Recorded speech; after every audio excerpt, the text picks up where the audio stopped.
Yeah, it's amazing how quickly this past year has gone, and of course at a time when we were all struggling with COVID. With all of that change, with all of that difficulty, the centre has been a real joy. As director, as I look back over the last year, what I've seen is people who are really passionate about our mission here. And our mission, of course, is to put humans right at the centre, not in the loop, but at the heart of future AI and big data technologies. And those people, of course, are our PhD researchers. And today we're celebrating their success over this year, seeing the end products of their MSc projects.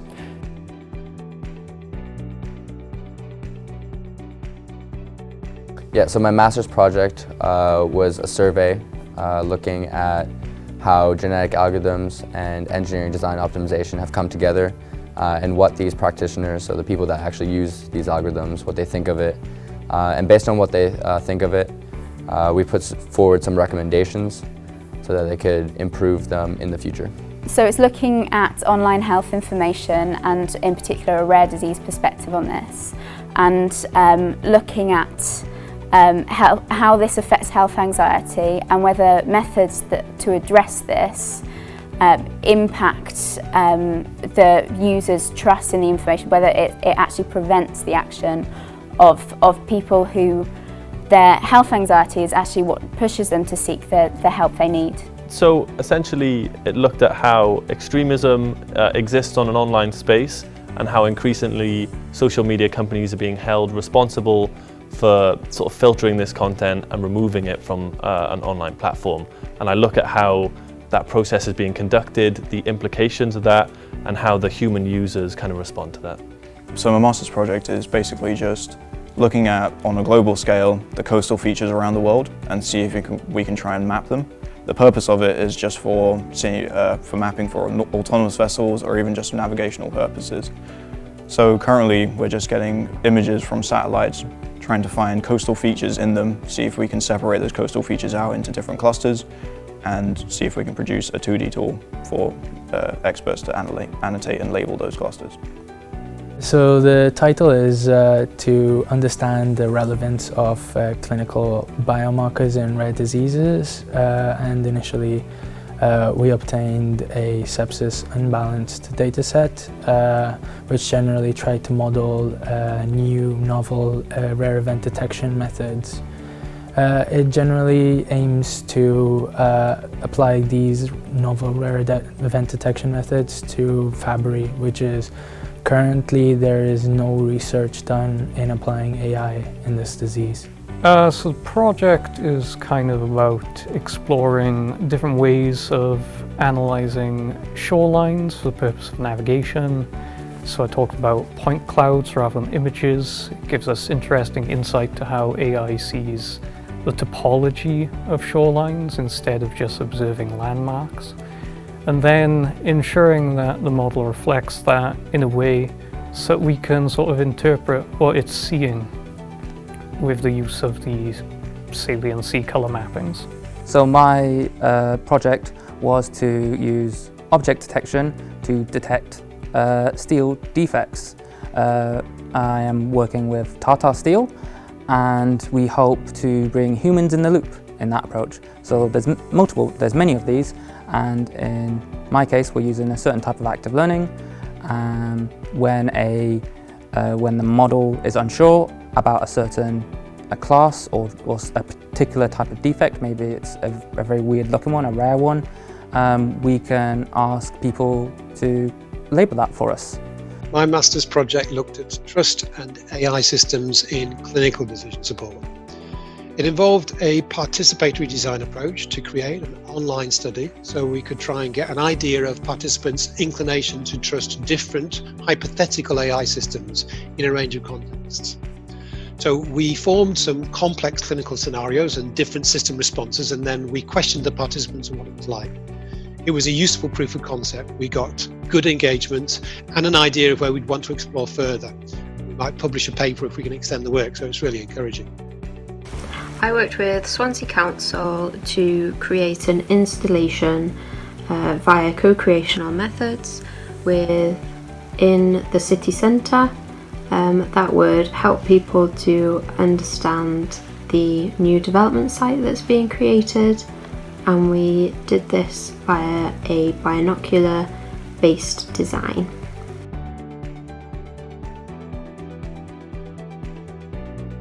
So going into the centre was really daunting. So at the beginning it was obviously not know much about the human-centred approach, and it was something that was really hammered into you at the beginning when you're going for the interviews and stuff. They really do ask you about it. And even going in personally myself, I was a bit hesitant to think about it in that way. I was thinking, where does human-centred fit into this, especially with AI and that such? But it's something that you'll learn about over the course of the year, which is really helpful. And it's something that you come to terms with, that industry are really actually looking for a human-centred approach. It's not something the university is just trying to sell. It's a key concept.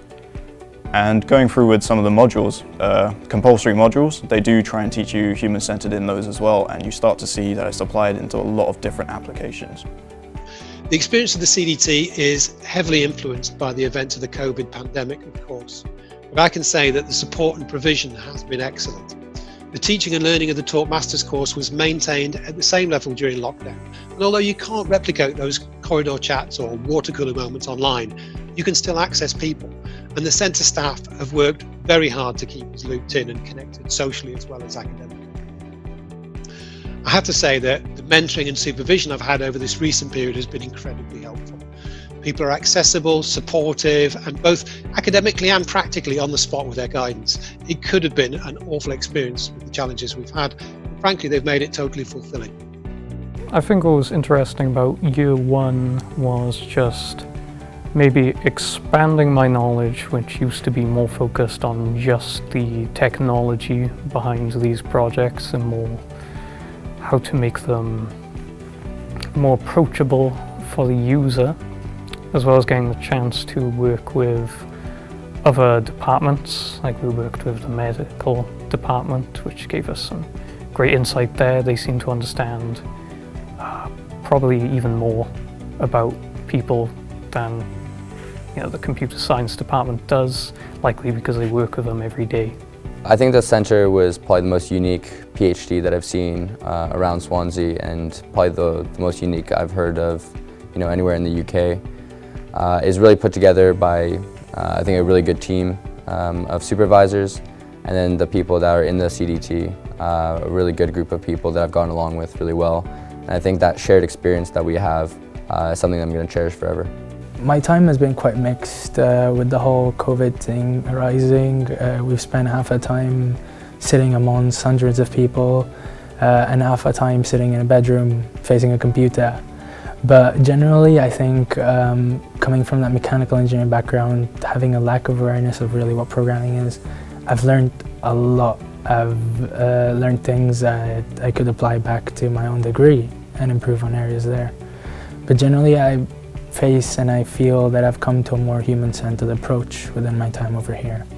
If I go straight to the start, it was when we first met and we had that amazing day, like pre-COVID, I should say. But other than that, the whole cohort atmosphere is what I really enjoy, because you're bouncing off ideas, and you might think of an idea, but you're not sure if it's like a crazy idea. So you could go to someone and they'd be like, oh, that's a cool idea. And then you could collaborate on that idea. That's why we have like these 20% projects. So yeah, the idea of this constant collaboration and this constant cohort is quite nice. It's probably the highlight, because all the situations I think of, it's, oh, okay, we did this thing together. Oh, we went to the pub together and we were discussing something, or something like that. Yeah. So that, I just think about that kind of cohort feel. We have a cohort-based working experience where we have a group of students who are from a range of different backgrounds, who can all sit together and bounce ideas off each other, and that has been really helpful for the projects and for the different modules. It's been quite an impactful year. With COVID and everything, it's obviously been a bit more different than it would be for other years, but it's actually been really good.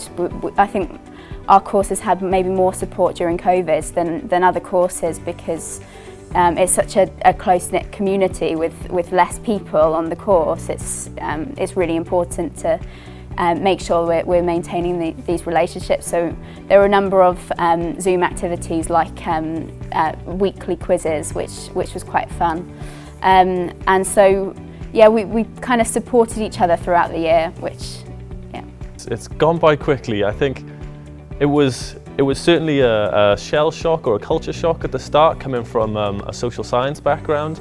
But what I found was what's unique about this sort of CDT is that there's 12 of us.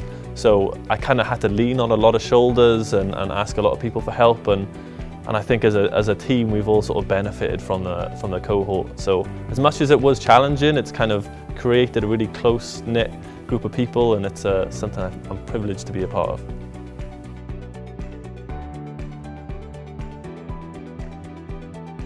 I'm excited and nervous to be starting my PhD. I hope to create a range of different sensory and interactive experiences throughout the city centre, which have been created via co-creational methods and with a range of different people throughout the community, and hopefully you'll be able to see these by 2023. So I feel the first word that comes to me is scared, but at the same time excited for the small goals and objectives that I have to take upon, the improvement I'm going to make on patients' lives, the contribution to the research field, as well as the increasing that awareness in the doctors that are actually diagnosing these conditions. But mainly I want to collaborate with industry, with Amicus Therapeutics, to really bring about a change, collaborate with hospitals and doctors to improve diagnosis of rare diseases. As far as continuing to work well with UKHO, so far they've been great. They give you plenty of time to focus on your project themselves. I think what I would really like to start doing as PhD moves forward is to start interacting with the members of UKHO more to get their input on the project, as well as seeing how far we can push the technical limitations of the project and enhance it in a way that makes it practical for use on sea vessels. It's quite daunting because there's so many different avenues that we can take within this problem space, and within Tata we can take like just from the human perspective in like the active learning approach which I took in my project. There's not just one way of doing it. So we're going to be working a lot with Tata to discuss like, okay, well, what do you feel about this particular problem? What do you feel about this other problem? How do you feel like this particular algorithm would solve that? So there's going to be a lot of communication with Tata, a lot of studies, I would imagine, to try and see if we can get a very good result. I'm both very excited and more than a little trepidatious about the PhD. The first meeting with our stakeholders in EMRTS this term left me feeling really fired up and impatient to get started. The PhD absolutely feels like it can contribute to addressing a real-world challenge in the Welsh Air Ambulance Service, but it also represents a potential contribution to the research body that exists on human-AI collaboration. It feels like there's a lot to do. I'll have a big task to ensure we get a good focus from the detailed work. It's only 3 years after all, and it'll go pretty quickly. But I'm glad I connected with the CDT at Swansea, because it'll keep nudging me into making my work just one part of a bigger development that keeps human-centeredness as the priority and the main motivator. It's a daunting task looking at 3 years, I guess. It's a steep mountain to climb. But I suppose just coming off the back of this dissertation, I think I've kind of explored my topic quite thoroughly, and I've found that there's so many avenues that I want to go down. Excitement and interest is all there. It's almost difficult to kind of limit myself to such things. I think what's exciting is to have Facebook on board, have the connections with both computer science and law.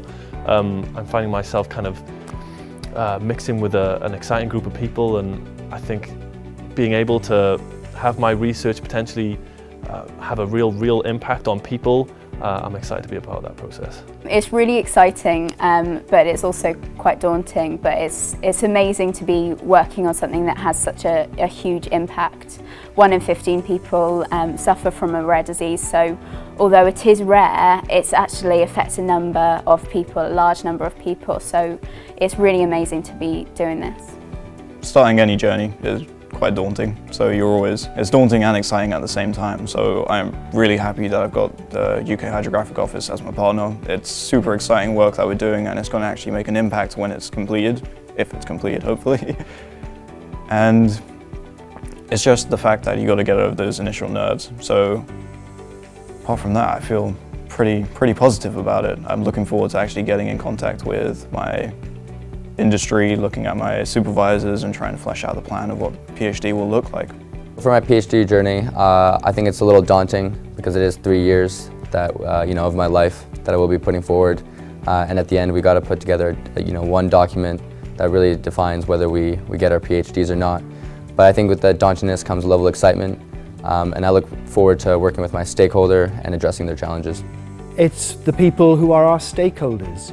And it's been so impressive to see the dedication and the commitment of our stakeholders who are really involved in our mission.